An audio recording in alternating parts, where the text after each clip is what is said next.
अगर आप सत्य सुनना चाहते हैं, अगर आप वास्तव में ये जानना चाहते हैं कि आज समाज बिगड़ क्यों रहा है, वास्तव में हर माँ बाप पीड़ित क्यों हैं, उनका सब कुछ किया कराया व्यर्थ क्यों हो रहा है, उनकी संतानें ही उनके लिए कष्ट का कारण क्यों बन जा रही हैं, तो ये वीडियो आपके लिए है। जिस संतान की परवरिश करने में माँ बाप अपने जीवन की आहुति दे देते हैं, अपना सारा सुख उसे सुखी करने में समर्पित कर देते हैं, वही संतान उनकी नहीं सुनती तो उन्हें कष्ट होता है।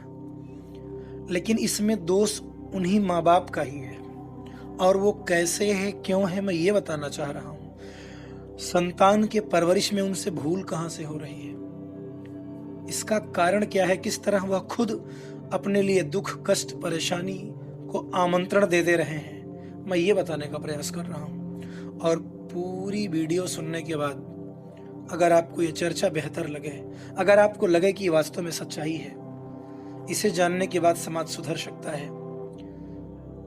एक बेहतर समाज का निर्माण हो सकता है,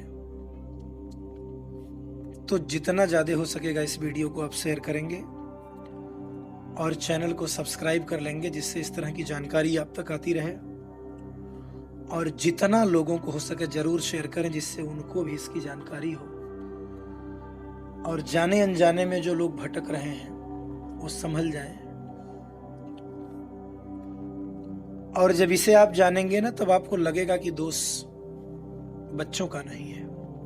बालक को इंग्लिश मीडियम में पढ़ाया, अंग्रेजी बोलना सिखाया, बर्थडे और मैरिज एनिवर्सरी जैसे जीवन के शुभ प्रसंगों को अंग्रेजी कल्चर के अनुसार जीने को ही हमने श्रेष्ठ माना।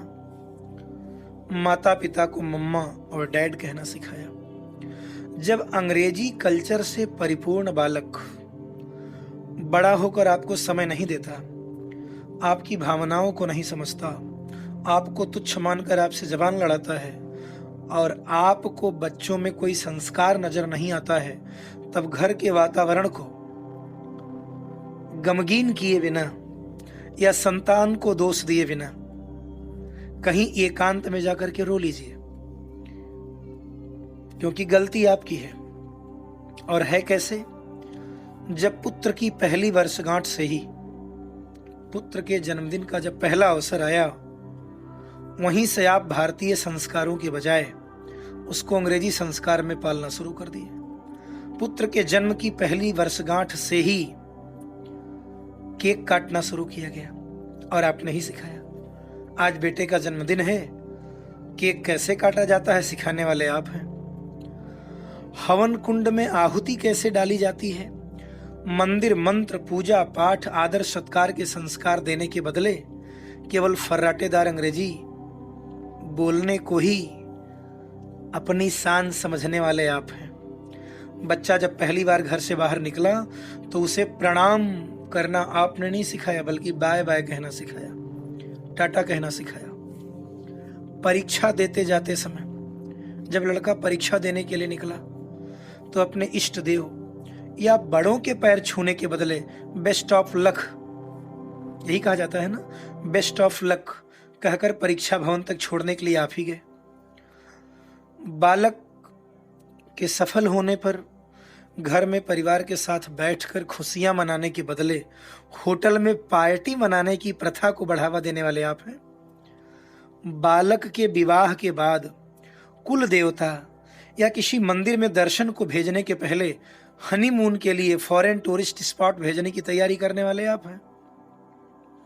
और ऐसे ही ढेर सारी अंग्रेजी कल्चर्स को हमने जाने अनजाने में स्वीकार कर लिया है। अब तो बड़े बुजुर्गों और श्रेष्ठों को पैर छूने में भी शर्म आती है। कोई हमसे बड़ा है, कोई बुजुर्ग है, कोई श्रेष्ठ है, तो उसके पैर छूने में भी शर्म आती है।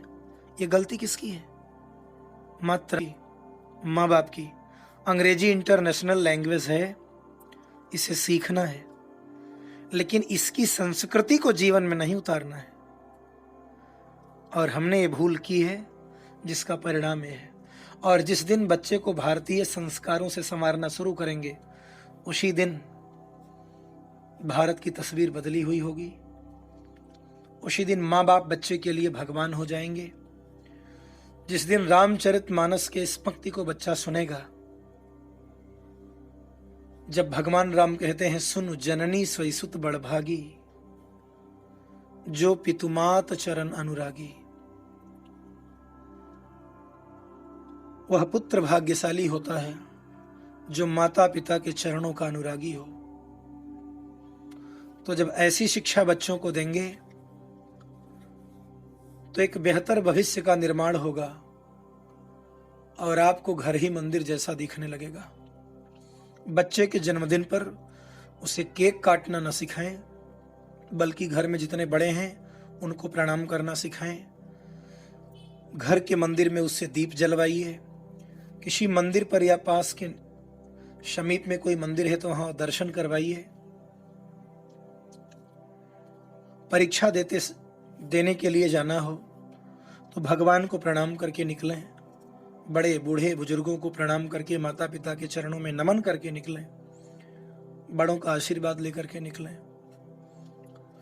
विवाह की पहली वर्षगांठ है, उस पर भी देव दर्शन का नियम बनाइए। किसी मंदिर पे दर्शन होगा, घर में सब लोग मिलकर के खुशियां मनाएंगे।